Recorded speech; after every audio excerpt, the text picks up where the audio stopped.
मैं एक जवान लड़की थी। जब पहली बार शादी करके ससुराल गई तो मेरा पति कमरे में नहीं आया। अगली रात जब पानी पीने गई तो मेरा पति सास के कमरे में था। जब मुझे अजीब लगा तो एक दिन सास के कमरे में छुप गई। पति और सास को एक साथ देखकर मेरे पैरों तले जमीन निकल गई, क्योंकि मेरी सास तो दोस्तों, मैं बहुत ज़्यादा खूबसूरत लड़की थी, लेकिन मेरी शादी कहीं नहीं हो पा रही थी, क्योंकि हम लोग बहुत ज़्यादा गरीब थे। बहुत मुश्किल से हम लोगों का गुजारा हो पाता था। लोग हमें देखते ही पसंद कर लेते।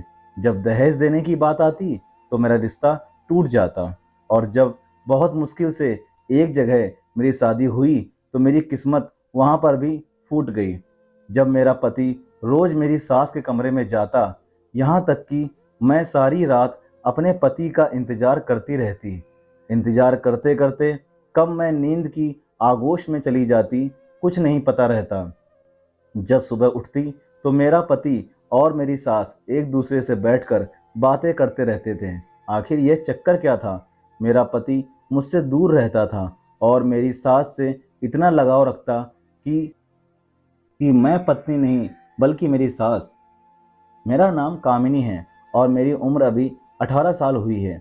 जैसे मैं 18 साल की हुई तो साथ में ही मैं बहुत ज़्यादा खूबसूरत भी थी। लेकिन यह खूबसूरती किस काम की जब मेरी शादी ही नहीं हो पाए। आज मेरी माँ लोगों के घरों में झाड़ू पोछा का काम करती है और मेरा और अपना पेट पालती है। काश मेरे पिता होते तो हम लोगों को इतना दुख नहीं झेलना पड़ता। मेरी माँ भी लोगों के घरों में झाड़ू पोछा का काम करने चली जाती थी, लेकिन मेरी माँ भी क्या करे, अब खुद घर पर बैठकर जवान लड़की को घर से बाहर तो नहीं भेज सकती। आज से 10 साल पहले जब मेरे पिता जिंदा थे, उस समय तो मैं 7 साल की थी और खुशी खुशी हम लोग अपने परिवार में जीवन बिता रहे थे। लेकिन एक ऐसा आंधी तूफान आया जो सब कुछ खत्म करके चला गया। जब मैं उस समय को सोचती हूँ तो मेरे रोंगटे खड़े हो जाते हैं, मेरी आंखों से आंसू बहने लगते हैं। मैं कभी भी सोच नहीं सकती थी कि जो हम लोगों का सहारा था, भगवान उन्हीं को हमसे दूर कर देंगे। एक बार जब मेरे पिता दफ्तर से वापस आ रहे थे, रास्ते में ही उनका अचानक से एक्सीडेंट हो गया और इतना भयानक एक्सीडेंट हुआ कि मेरे पिता का देहांत हो गया। जब मेरी माँ के कान में यह बात गई तो मेरी माँ भी मरते मरते बची। अब तो हम लोगों का कोई सहारा भी नहीं था, बस मैं और मेरी माँ दो ही लोग थे। गरीबी की वजह से मेरी माँ मुझे पढ़ा ना सकी और मैं घर पर ही रहने लगी। जो मेरी माँ लोगों के घरों में कुछ काम करके पैसे लेकर आती थी, उसी से हम माँ बेटी का गुजारा हो पाता था। ऐसे ही करते करते जब मेरी उम्र 18 साल की हो गई, तब मेरी माँ को मेरी टेंशन सताने लगी, क्योंकि घर में जब जवान बेटी हो जाती है तो लोगों का नज़र पड़ना शुरू हो जाता है। मेरी माँ मुझे हमेशा घर से बाहर नहीं जाने देती थी। अगर बहुत मुश्किल से मेरे लिए रिश्ता आता तो लोग तो मुझे पसंद कर लेते थे, लेकिन अगले ही पल ठुकरा कर चले जाते थे। कहते कि जब दहेज नहीं है तो क्या करने के लिए रिश्ता अपने घर पर मंगवा लेते हो। अब मेरी माँ दहेज कहाँ से लाकर देती, क्योंकि थोड़ा बहुत पैसा ही पाती थी, उसी से हम लोगों का गुजारा होता था, तो दहेज कहाँ से भला देगी। मैं तो बस यही सोच रही थी कि भगवान ने हम माँ बेटी के किस्मत में क्या लिखा है। क्या हम लोगों का दुख उन्हें देखा नहीं जाता? कम से कम मेरे पिता के साथ इतना बड़ा अनहोनी ना किया होते तो शायद आज हम माँ बेटी इतने दुख नहीं झेलते। काश मुझे ही लड़का बनाकर भेजे होते तो आज मैं अपनी माँ का सहारा बनती, ना कि बोझ। हम मानते हैं औलाद कभी बोझ नहीं होती, लेकिन क्या करें, होता तो वही है जो भगवान को मंजूर रहता है। मैं तो ज़्यादा कुछ नहीं कर सकती थी, बस माँ के कामों में घर का हाथ बटा लेती थी।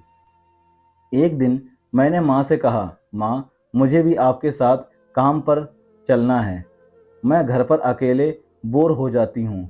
सोचा कि आपके साथ कुछ काम करके पैसे ज़्यादा मिल जाएंगे तो हम लोगों का और भी अच्छे से गुजारा हो पाएगा। लेकिन मेरी माँ हमेशा डरती रहती थी कि अगर किसी की नज़र मुझ पर पड़ जाए तो पता नहीं वह मेरे साथ क्या करें, क्योंकि मैं बहुत ज़्यादा खूबसूरत थी। गोरा रंग रूप, नाक नक्श, सब कुछ बहुत अच्छा था, यूं ही इसी तरीके से वक्त गुजरता रहा।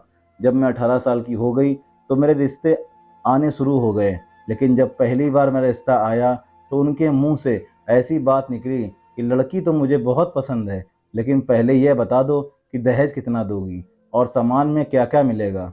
लड़के की माँ के मुंह से ऐसी बातें सुनकर मैं तो बिल्कुल पानी पानी सी हो गई। कुछ पल के लिए मैं सदमे में चली गई और सोचने लगी कि हम लोगों का एक वक्त का खाना इतना मुश्किल से हो पाता है, और जब दूसरा दिन निकलता है तो हम लोग को सोचना पड़ता है कि आज क्या खाएंगे। और इन लोगों को इतनी बड़ी बड़ी बातें सुनकर मेरी माँ का दिल उदास हो गया। मेरी माँ बिल्कुल मायूस होकर रह गई। दूसरे दिन फिर से मेरे लिए एक रिश्ता आ गया। जैसे ही वह लोग शादी के लिए तैयार हुए, मेरी माँ ने झट से हामी भर ली। मैं तो बस सोचने लगी कि माँ ऐसा क्यों कर रही है। बिना कुछ जाने समझे, बिना कुछ पूछे जाचे मेरी माँ रिश्ते के लिए मान गई। मैं माँ के पास चली गई और माँ से पूछा, माँ आपने यह रिश्ता क्यों स्वीकार कर लिया है।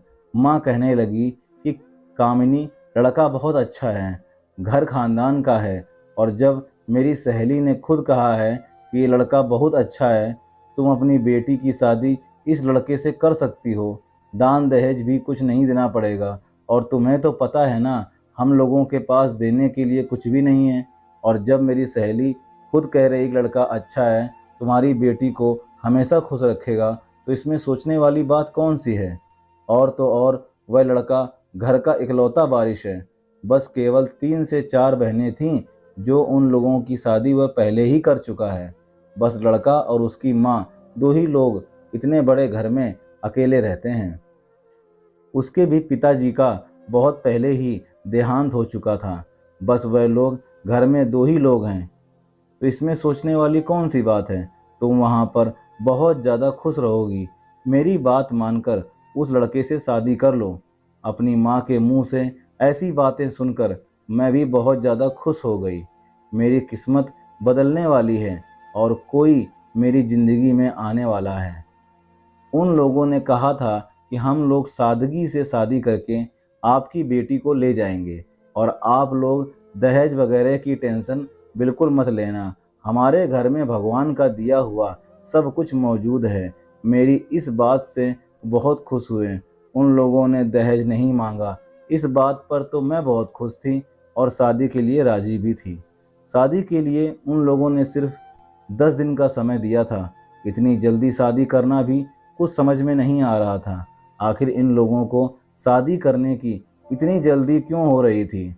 फिलहाल जैसे तैसे करके शादी हो गई और मैं उन लोगों के घर पहुंच गई। अब जैसे घर में दाखिल हुई तो जो नज़ारा मेरे सामने था, उसे देखकर तो मैं सोच भी नहीं सकती थी कि घर इतना बड़ा होगा और साथ में खूबसूरत भी होगा। अगले ही पल जब मैं अपने कमरे में गई तो वह भी अच्छा सजा हुआ था। एक लम्हे के लिए अपनी किस्मत पर मुझे अब यकीन ही नहीं आ रहा था। दोस्तों, अगर आप मेरी कहानी सुन रहे हो तो please please please subscribe my channel और शेयर भी कर दीजिएगा। मेरी किस्मत में इतना कुछ लिखा था तो मैं फूला नहीं समा रही थी। मेरे पति बहुत अच्छे इंसान थे। मेरी सास भी मुझे बहुत ज़्यादा मानती थी, बहुत अच्छे से मेरे साथ पेश आती थी, प्यार भरी मुझसे हर वक्त बातें करती रहती थी। शादी को करीबन कुछ दिन होने को था और मेरी सास मेरी बहुत से काम में हाथ बटा दिया करती थी। उनका रवैया बिल्कुल भी मेरे ऊपर से नहीं हटता। वह मुझे बहुत ज़्यादा मानती थी और अपनी नज़रों से तो मुझे दूर ही नहीं रखती थी, और कोई भी काम होता तो बिना कहे वह खुद कर लेती थी। इसी तरह से मेरी ज़िंदगी गुजर रही थी। पति तो अच्छे मिले ही और सास भी बहुत अच्छी मिली। जितनी तारीफ़ उन लोगों की सुनी थी, उससे भी कहीं ज़्यादा मेरा परिवार अच्छा था। मैं भी खुश थी, लेकिन एक बात मुझे बहुत अजीब लगती थी। मेरी सास रोज़ मुझे गिलास में दूध लेकर आती और वह अपने ही सामने मुझे पीने को कहती।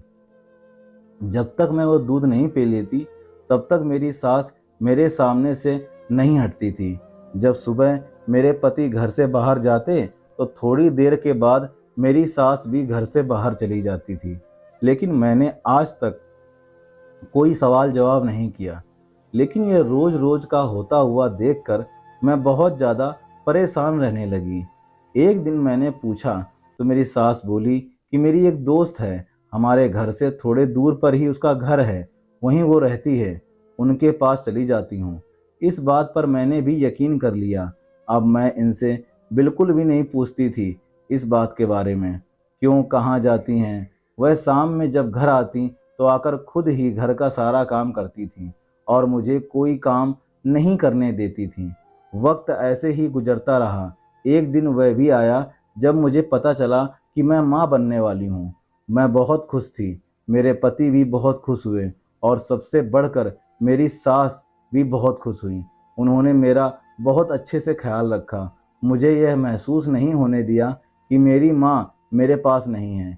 मेरी सास कभी यह एहसास नहीं होने दी कि मेरी माँ मेरे पास नहीं है और मेरी माँ से बढ़कर मुझसे प्यार करती थी।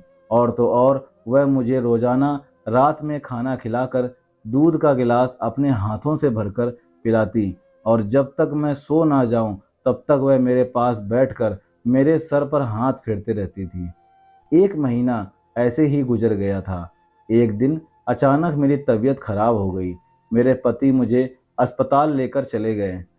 तबीयत इतनी ज़्यादा खराब हो गई कि मुझे अपना बच्चा ही खोना पड़ा। मैं अपने बच्चे के दुख में एक हफ्ता बिस्तर पर ही पड़ी रही।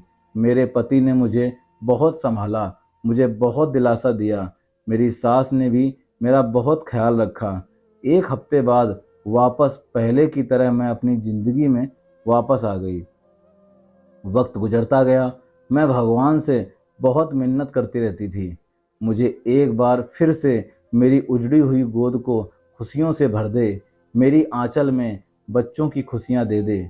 मेरे पति भी मुझे बहुत दिलासा देते, भगवान पर भरोसा रखो, सब कुछ ठीक हो जाएगा। कुछ दिन बाद फिर से भगवान ने मेरी सुन ली और मैं फिर से गर्भवती हो गई। मेरी खुशी का ठिकाना नहीं था कि मैं फिर से माँ बनने वाली हूँ और अगले ही पल फिर से मेरे ऊपर दुखों का पहाड़ टूट पड़ा। मेरा बच्चा इस दुनिया में ना रहा।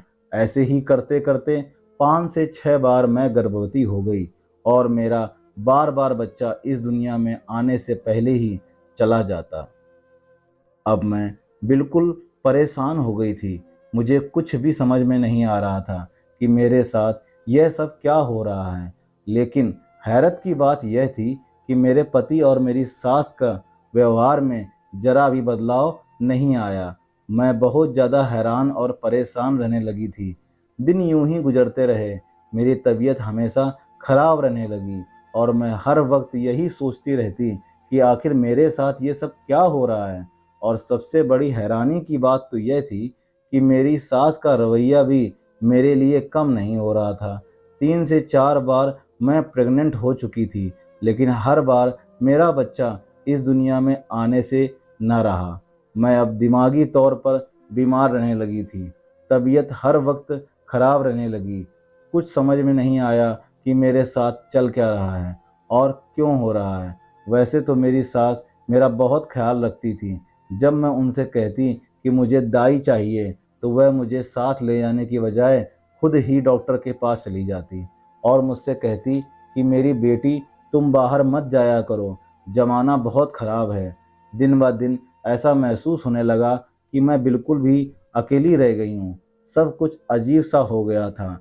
ऐसा लगता था कि जितनी तेज़ी से खुशी की लहर मेरी ज़िंदगी में आई थी, उतनी ही तेज़ी से मेरी ज़िंदगी से जा रही थी। एक दिन मेरी ज़िंदगी में ऐसा मोड़ आया कि मेरे रोंगटे खड़े हो गए। मैंने तो कभी सपने में भी नहीं सोचा था कि यह सब मेरी ज़िंदगी में आने वाला है। मैंने अपने पति को अपनी सास से बात करते सुना था। मेरी आंखें और कान इस लम्हे को देखने और सुनने के काबिल नहीं थे। हुआ कुछ ऐसा था, मेरी सास रोज की तरह मुझे दूध पिलाकर और सोने के लिए कहकर चली गई। मेरे पति हमेशा काम पर से देर रात को ही घर वापस आते थे और मेरी सास मेरे पति को खाना वगैरह खुद ही देती थी। शादी के पहले दिन से आज तक यही मामला था। उस दिन भी यही हुआ था। मैं सो गई थी, अचानक से मेरी आंख खुली। मैं पानी पीने के लिए कमरे से बाहर आई। सर बहुत चकरा रहा था, लेकिन मैं फिर भी धीरे धीरे किचन में चली गई। और जैसे ही कमरे में वापस आ रही थी कि अचानक किसी के हंसने की आवाज़ मेरे कानों में पड़ी।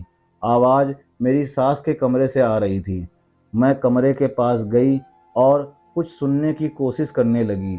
जैसे ही मेरे कानों में मेरे पति की हंसने की आवाज़ आई, मेरे पति कहने लगे कि थोड़ा धीरे बोलो, नहीं तो कामिनी जग जाएगी। जब मेरी सास की आवाज़ मेरे कान में पड़ी तो उधर से भी मैं यही सुना कि तुम फिक्र मत करो, उसके दूध में तो मैंने नींद की दवाइयाँ देकर सुला दिया है, वह नहीं जगेगी।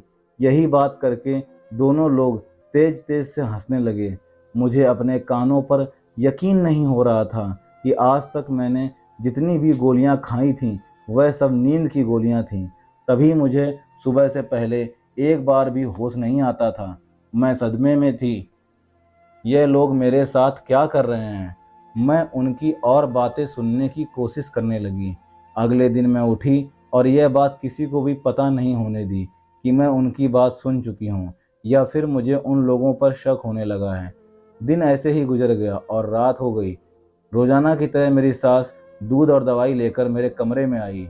मैंने उनका ध्यान थोड़ा भटका दिया और मैंने गोली को छुपा दिया और उनको महसूस कराया कि मैंने गोली खा ली है, और फिर जल्दी से नींद का नाटक करके लेट गई। थोड़ी ही देर में मेरी सास उठकर अपने कमरे में चली गई। जैसे ही मेरे पति घर आए वह सीधा उनके कमरे में ही चले गए। कुछ देर बाद उन दोनों के हंसने की आवाज़ आने लगी। मैं धीरे से उठी और उनके कमरे में जाकर बाहर खड़े होकर कान लगाकर उनकी बातें सुनने लगी। लेकिन आज जो मैंने सुना, हे भगवान, मेरे पति और मेरी सास, जिसका नाम काम्या था, आपस में बातें कर रहे थे। काम्या, मुझे लगता है कि यह भी बच्चा पैदा नहीं कर सकेगी। क्या फ़ायदा हुआ मुझे दूसरी शादी करने का? तुमसे औलाद नहीं हो रही थी, इसीलिए तुमने मेरी दूसरी शादी करवाई। अब मैं क्या करूं? मुझे हर हाल में किसी भी तरह बच्चा चाहिए। काम्या बोली, मैं अपने पति की एक और शादी करूंगी, देखना वह आपको ज़रूर बच्चा दे देगी। फिर मेरे पति बोले, तो फिर इस औरत का क्या फ़ायदा? काम्या बोली, यह तो ऐसे ही मर जाएगी, तुम इसकी चिंता मत करो, मेरे पास इसका भी इलाज है। तो इस बात पर दोनों खूब खिलखिलाकर हंस दिए। यह सब सुनकर तो मेरे पैरों तले से ज़मीन ही निकल गई। मैंने तो कभी ऐसा सोचा ही नहीं था कि जिस औरत को मैं अपनी माँ सास का दर्जा दे रही थी वह तो मेरे पति की पहली बीवी निकली। यह सब मेरे साथ क्यों हो रहा था, मुझे कुछ भी समझ में नहीं आ रहा था। मेरा शरीर बिल्कुल ठंडा पड़ गया था। मैं फ़ौरन ही अपने कमरे में चली गई और अंदर से दरवाज़ा बंद करके फूट फूट कर रोने लगी। बस मैं यही सब सोचने लगी कि आखिर यह सब मेरे साथ कैसे हो गया। आखिर मैंने किसका क्या बिगाड़ा था जो मुझे इतनी बड़ी सज़ा मिली। अब मुझे अपने आप से नफरत होने लगी थी। बस मैं भगवान से दुआ कर रही थी कि हे भगवान, मुझे अब इस दुनिया से ही उठा ले। यही सब सोचते हुए मेरी आंख लग गई। जब सुबह नींद खुली तो मेरा पति घर से बाहर जा चुका था। मेरे मन में बस एक ही ख्याल आ रहा था कि मैं जिसे अपनी सास मानती थी, आज मैं उस सवाल पर जवाब करूंगी कि आखिर वह लोग मेरे साथ इतना बड़ा धोखा कैसे कर सकते हैं। मैंने आखिर उन लोगों का क्या बिगाड़ा था? बस मुझे काम्या से जवाब चाहिए था। मेरा तो सब कुछ खत्म हो ही गया था। मैं हिम्मत करके काम्या के कमरे में चली गई। काम्या की नज़र जैसे ही मुझ पर पड़ी, बहुत हैरत से खड़ी होकर मुझे देखने लगी और सोचने लगी कि इतनी सुबह मैं कैसे उनके कमरे में चली आई। उसके पास गई और उसका दोनों बाजू अपने हाथ से पकड़ लिए और पूछने लगी कि काम्या, तुम इतना बड़ा धोखा मेरे साथ कैसे कर सकती हो? आखिर मैंने तुम्हारा क्या बिगाड़ा था? मेरा यह सवाल काम्या के रोंगटे खड़े कर दिए। काम्या तो तुरंत ही समझ गई कि अब इसको सब कुछ पता चल चुका है। इस समय काम्या अपने असली रूप में आ गई और कहने लगे कि हाँ हाँ, यह सब सच है, लेकिन यह भी जान लो कि अब तुम्हारी ज़रूरत मुझे बिल्कुल भी नहीं है और अब तुम इस घर से जा सकती हो। मेरे पति को बच्चे चाहिए थे, इसलिए मैंने उनकी शादी तुमसे करा दी और मैं ये बिल्कुल भी नहीं चाहती कि मेरे अलावा मेरे पति किसी और के पास जाएं और उससे बच्चा पैदा करें। और मैं अपने पति को अपने हाथ से तुम्हारे पास जाते हुए नहीं देख सकती थी। बस इसलिए मैंने हर रोज़ तुम्हारे दूध में दवा देती रही ताकि तुम कभी माँ ना बन सको। और जब तुम ये भी जान लो कि अब तुम बहुत ही जल्द ऊपर जाने वाली हो, अब मैं तुम्हें मार डालूंगी, तुम्हें जिंदा नहीं छोड़ूंगी। और वैसे भी तुम अपने आप को देख लो, वह दवाई का असर तुम्हारा शरीर वैसे भी आधा तो खत्म ही हो चुका है, और जो थोड़ा बहुत बचा है वो मैं खत्म कर दूंगी। मैंने भी गुस्से से काम्या को पकड़ के झकझोर दिया कि तुम क्या मुझे मौत दोगी? वह तो सब भगवान के हाथ में है। जब जो चाहे, जिसके साथ चाहें, सब भगवान ही करते हैं। और वैसे भी मैंने जीना नहीं चाहती, लेकिन फिर भी मैं तुम दोनों को इतनी आसानी से नहीं छोड़ूंगी। मैं अपना पाँव पीछे की तरफ बढ़ाया और जैसे ही भागने की कोशिश की, उसने मेरे हाथ पकड़ लिए और दरवाज़ा बंद करने की कोशिश करने लगी। तभी तक मेरी नज़र खिड़की की तरफ गई और इस खिड़की से छलांग लगाकर मैं कमरे से बाहर निकल गई। लेकिन मेरा पल्लू उसके हाथ में चला गया और उसने खींचते हुए मुझे वापस कमरे में ले लिया और कहने लगी कि तुम बहुत उछल रही हो, अभी मेरे पति को आने दो, तब मैं तुम्हें देखती हूँ। आज तुम्हें मौत की घाट ना उतार दूं तो मेरा नाम भी काम्या नहीं। लेकिन अगले ही पल मैं दोबारा से चांस पा गई और घर से निकल गई। भागती हुई मैं अपने माँ के पास पहुँच गई और जाकर अपनी माँ से सारी बात बता डाली और फूट फूट कर रोने लगी। मेरी चीखों पर चीखें निकलती जा रही थीं। मुझे मेरी माँ अपने बाजू में जकड़े हुए बस समझाती रही, लेकिन थोड़ी देर के बाद ही ये पता चला कि मेरी सौतन और मेरे पति इस दुनिया से चले गए। वह दोनों घर से बाहर कहीं जा रहे थे कि अचानक से उनका एक्सीडेंट हो गया और उसी समय दोनों का देहांत हो गया। इसीलिए भगवान के घर में दोस्तों देर है अंधेर नहीं। उन लोगों का किया हुआ कारनामा की सजा उन सबको मिल गई और मैं अपने माँ के पास रहने लगी। धन्यवाद दोस्तों। ऐसी घटनाएं हमारे आस पड़ोस में होती रहती हैं दोस्तों, तो सबका ख्याल रखिए। दोस्तों, अगर कहानी पसंद आई हो तो चैनल को लाइक, सब्सक्राइब, शेयर करना बिल्कुल ना भूलें। मिलते हैं अगली कहानी में, तब तक के लिए धन्यवाद। जय हिंद, जय भारत। साथ ही साथ बेल आइकन को प्रेस कर दीजिएगा ताकि आपको मेरी सारी स्टोरी सबसे पहले आपके चैनल पर उपलब्ध हों। जय हिंद दोस्तों।